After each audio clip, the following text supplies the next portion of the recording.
Vamos simplificar? Bom, essa concepção na mentalista, como eu disse, que o sinal é bilateral, o signo ele é dual. A imagem ou o som de uma palavra não é algo material, mas sim uma impressão psicológica. Entendem isso?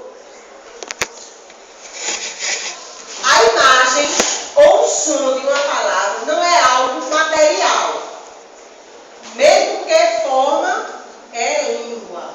A fala é que é substância, mas sim uma impressão psicológica, um modelo mental. Entendem isso? Não? Olha, isso daqui que eu grifei lá, não digam nada. Mas na cabeça de vocês, tipo, apresentou aquelas duas barrinhas com sinal S-I-N-A-W. Essa representação é mental. Não necessariamente ela pode ser só física, articulatória, né? Quando a gente lê em silêncio, nós estamos também lendo o signo, a palavra, e a imagem está na nossa mente. Ela não necessariamente precisa ser falada para que você saiba que aquilo ali é sinal.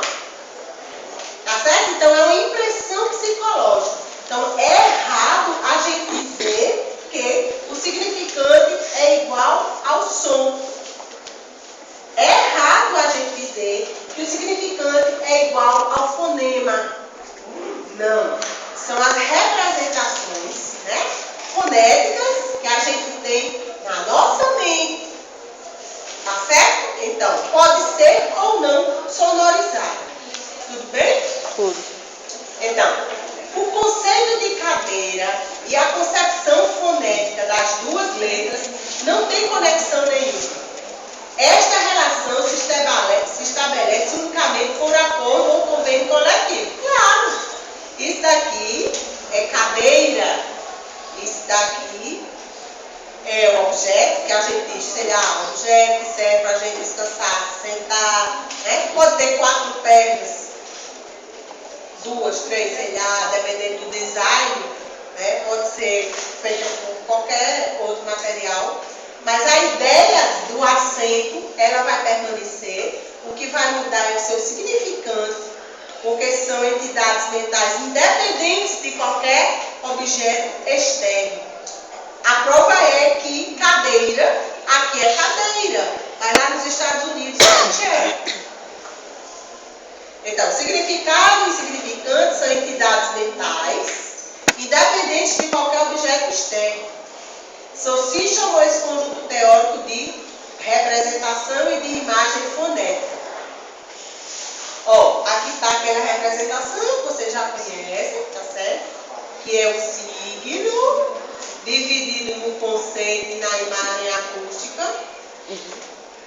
As duas setinhas assim, ó, uma reciprocidade entre um e outro, tá? Então é um elemento básico também do processo de significação. Ele vai dotar o ciclo de valor, sentido ou significado para que esse possa ser aprendido e para que a comunicação se efetue. Tá certo? Então, veja, fazendo uso da figura temos, por exemplo, o exemplo de casa, o significado. No CLG, todas as vezes que forem representadas as palavras no sentido de ser significado, eles dão um exemplo da palavra em latim, certo? Então, casa em latim é, não é domus? Domus. Não é domus? Pronto. Domus. Que é o plano do conteúdo, é a parte inteligível. Significado não é a coisa, mas uma representação da coisa. Ambos, os significados e os significantes, são entidades psíquicas, tá? Então, o significante, aqui está a representação. Casa, que é o plano da expressão. Significado é o plano do conteúdo. Então, cadeira no Brasil, chair na Inglaterra. Então, o nome de qualquer objeto refere-se não só a uma cadeira em particular, mas uma ideia geral de, pronto, aqui tem o exemplo, objeto composto de um assento, sustentado a uma determinada distância do solo através de um ou mais pés, e um encosto fixado a particularmente em relação ao acento. Pronto, isso aí é igual ao quê? A uma cadeira, que é igual ao seu significante. Ficado, Francisco. Mas consegue, Francisco? Ai, gente. Então, vamos lá. Uma crítica à teoria do signo linguístico, certo? Então, signo. Presta atenção, gente. É uma entidade bifacial, não havendo um terceiro termo, a coisa significada na sua teoria. Aí existe esse triângulo, desse Richards, que diz que o signo é constituído não é por uma relação dual, e sim por uma relação triádica. Presta atenção, gente. Certo? Tá complicando? Tá. Vamos lá. Então, isso vai dizer que precisa acrescentar a coisa significada, a realidade sociocultural, extralinguística, que não pode ser deixada de lado pela semântica. Ou seja, isso não é Saussure no sentido da estrutura, porque não vai levar em consideração nenhum aspecto extralinguístico. Por isso que o signo para Saussure só é significante. Não interessa a coisa no mundo. Aí essa postura é que existe um pensamento ou uma referência. Existe um símbolo que é o significante, é a palavra na nossa língua, e existe a coisa no mundo, certo? Assim.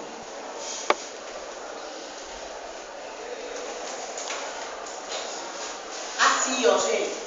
Isso daqui seria a adaptação do triângulo de Richards ao esquema saussuriano. O esquema saussuriano é aquele que é só a moeda, significado significante. É dual. Aí eles disseram, não, mas está faltando uma coisa ali. Tem um significado, tem um significante, mas cadê a coisa? Aí eles propõem esta coisa, que eles chamam de referente. Saussure vai dizer apenas que é o pensamento ou a referência que ele chama de significado. Vai dizer que existe um significante, que é o símbolo. E são símbolos. Não, símbolo não são os nossos fonemas representados na nossa língua, mas falta a casa. Ele diz que tem um significado, tem um significante, mas ainda tem o objeto que a gente pensa. Certo? Então, é uma crítica à teoria saussuriana. Né? Então, seria assim, ó.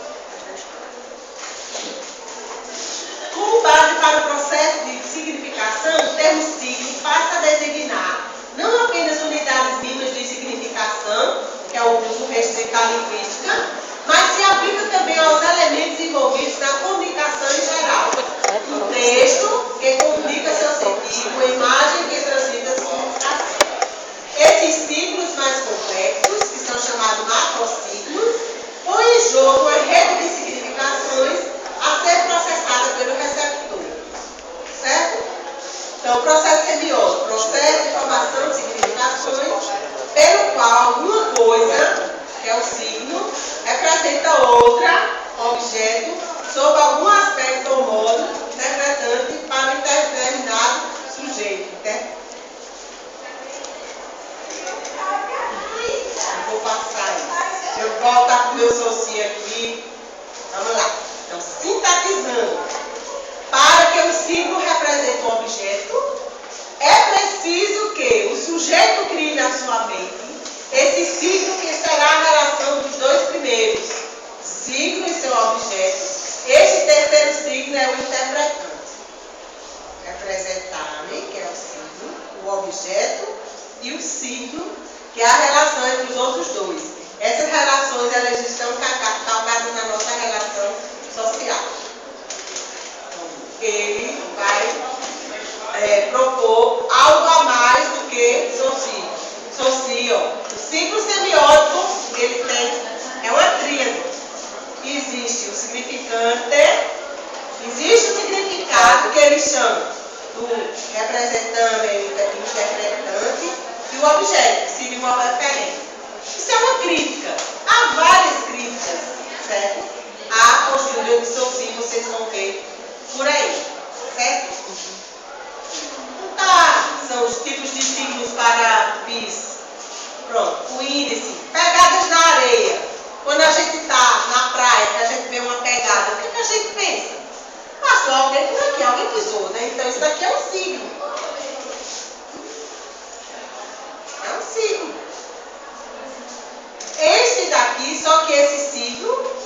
ele é nomeado como índice.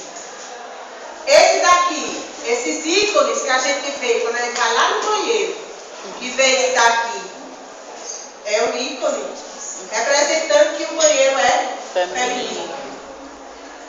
Né?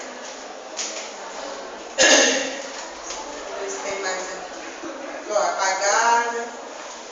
Pronto. Esses exemplos de símbolos. Tudo isso daqui é convencional. Não é convencional? Não é natural.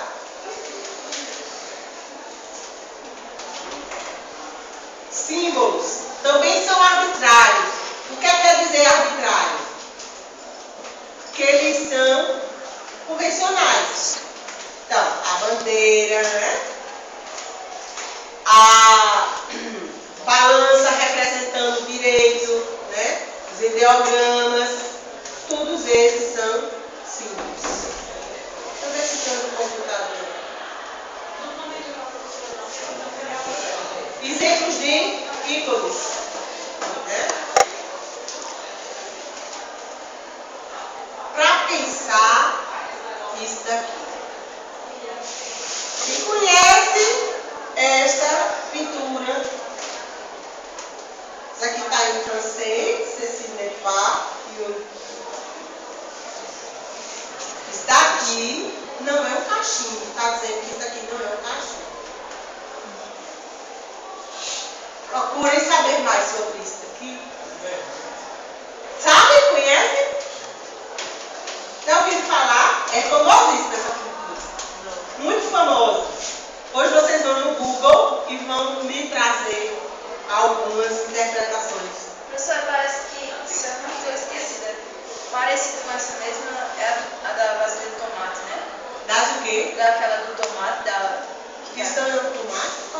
Não, Não estou entendendo. a imagem que é do tomate também, essa... É, porque assim, se eu desenhar aqui um gato, eu desenho, eu não trouxe hoje meus cursos. Eu desenho aqui um gatinho. Aí eu vou perguntar para vocês, o que é isso? Aí vocês vão dizer, é um gato. Não, não é um gato. É o tomate. A professora está falhando aqui meu desenvolvimento. Então, menino,